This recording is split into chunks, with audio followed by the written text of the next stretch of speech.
दोस्तों, आज हम इंडिया और पाकिस्तान के पार्टीशन पे बात करेंगे। बहुत कम लोग जानते हैं, पहले पाकिस्तान दो हिस्सों में बंटा हुआ था। आज जो बांग्लादेश है वो पहले पाकिस्तान का हिस्सा हुआ करता था। बहुत से लोग गोडसे को पूछते हैं, इसके पीछे भी मुख्य कारण है। क्या थी गोडसे की विवशता?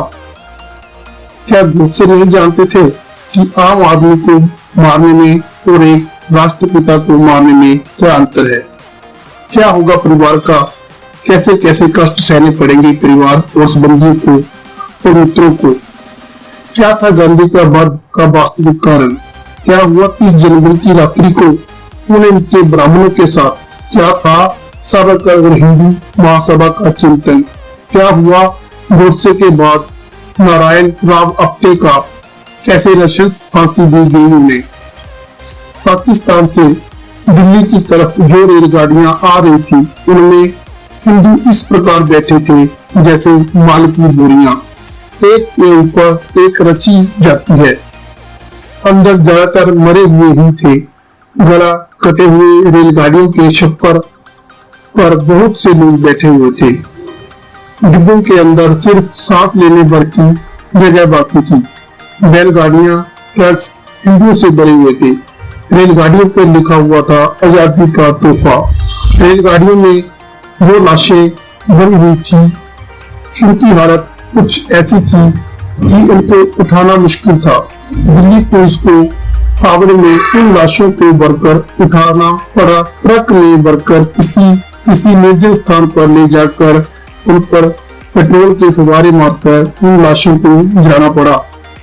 इतनी विकट हालत थी उन मृतदेहों की भयानक बदबू के चलते सियालकोट से खबरें आ रही थी कि वहां से हिंदू को निकाला जा रहा है। उनके घर, उनकी खेती, पैसा, सोना चांदी, बर्तन सब मुसलमानों ने अपने कब्जे में ले लिए थे। मुस्लिम लीग ने सिवाय कपड़ों के कुछ भी ले जाने पर रोक लगा दी थी। किसी भी गाड़ी पर हमला करके हाथ जो लगे उतनी महिलाएं, बच्चियों को भगाया गया। बलात्कार किए बिना एक हिंदू स्त्री वहां से नहीं आ सकती थी। बलात्कार किए बिना जो स्त्रियां वहां से जिंदा वापस आई वो अपनी वैद्यकीय जांच करवाने से डर रही थी। और इधर उस समय मोहनदास करमचंद गांधी जी ने यहाँ तक कहा था कि पूरा पंजाब पाकिस्तान में जाना चाहिए। बहुत कम लोगों को ज्ञात है कि 1947 के समय पंजाब की सीमा दिल्ली के नफजगढ़ क्षेत्र तक पहुंचती थी, यानी कि पाकिस्तान का बॉर्डर दिल्ली के साथ होना तय था। मोहनदास करमचंद गांधी जी के अनुसार नवंबर 1968 में पंजाब में से दो राज्यों का उदय हुआ, हिमाचल प्रदेश और हरियाणा। पाकिस्तान जैसा मुस्लिम राष्ट्र पाने के बाद भी जिन्ना और मुस्लिम लीग चैन से नहीं बैठे। उन्होंने फिर से मांग की, हमको पश्चिमी पाकिस्तान से पूर्वी पाकिस्तान जाने में बहुत समस्या उत्पन्न हो रही है। उन्होंने कहा, आने के रास्ते बहुत लंबा सफर हो जाता है क्योंकि श्रीलंका के रास्ते से घूमकर जाना पड़ता है।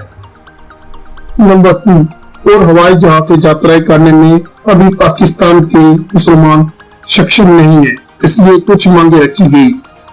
इसलिए हमको भारत के बीचों बीच एक कॉरिडोर बनाने की अनुमति मांगी।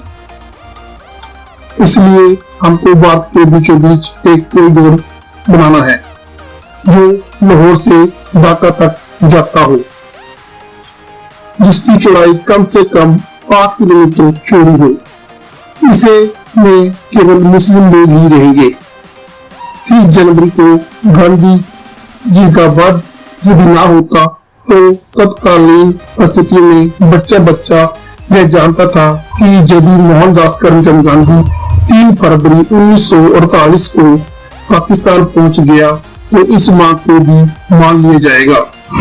उस समय मोहनदास करमचंद गांधी किसी की बात सुनने की स्थिति में नहीं था, जिसके कारण नाथूराम गोडसे जी को गांधी का वध जैसे अत्याधुनिक साहसी और शौर्यतापूर्ण निर्णय लेना पड़ा।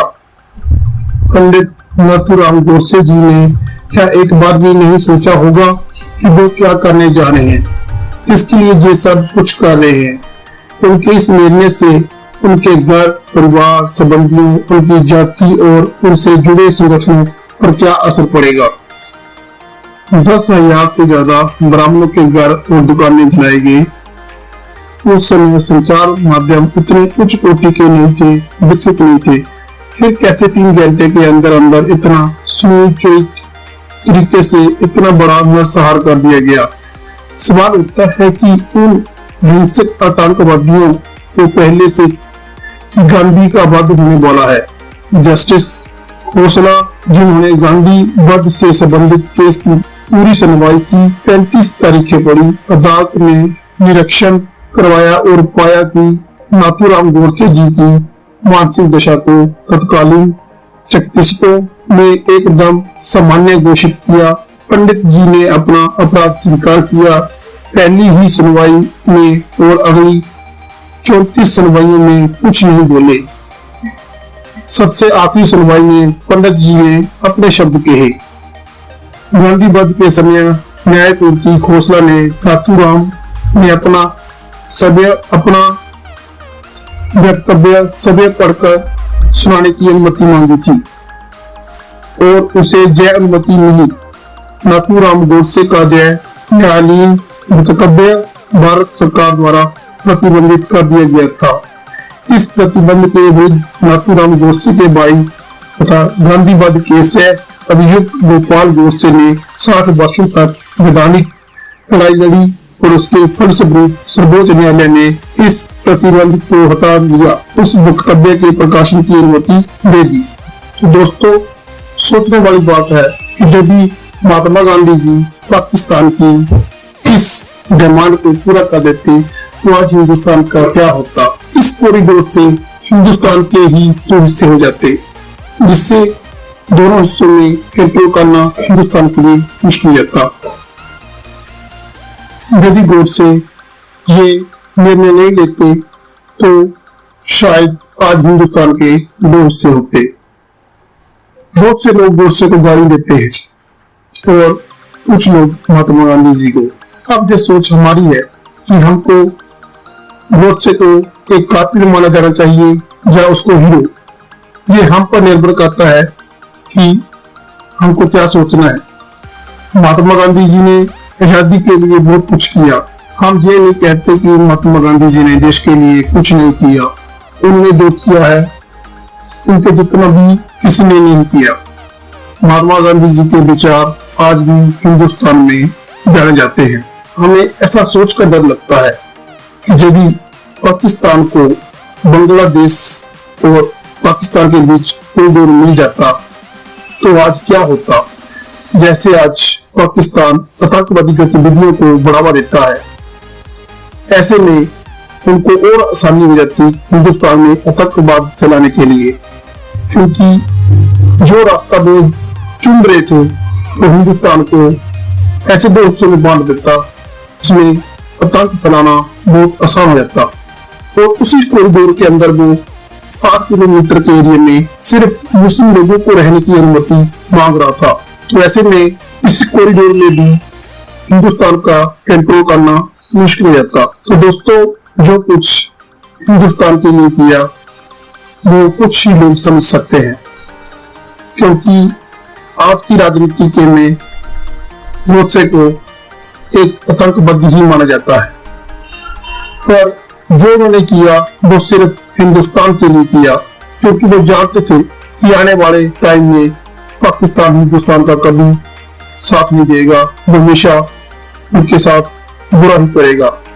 इसलिए उन्होंने ऐसे डिसीजन लिए हैं। सच पूछे दोस्तों, मैं भी महात्मा गांधी जी की बहुत इज्जत करता हूँ, क्योंकि उनके विचार हिंदुस्तानी के लिए एक प्रेरणा है।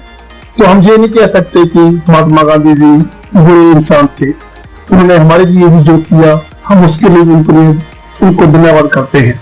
दोस्तों, आज की हमारी वीडियो यही थी कि पाकिस्तान दो हिस्सों में कैसे बांटा और कैसे एक बना, और बाद में इंडिया ने पाकिस्तान के ऊपर हमला करके वहां से पाकिस्तानियों को खदेड़ दिया और उस एरिया को बांग्लादेश बना दिया।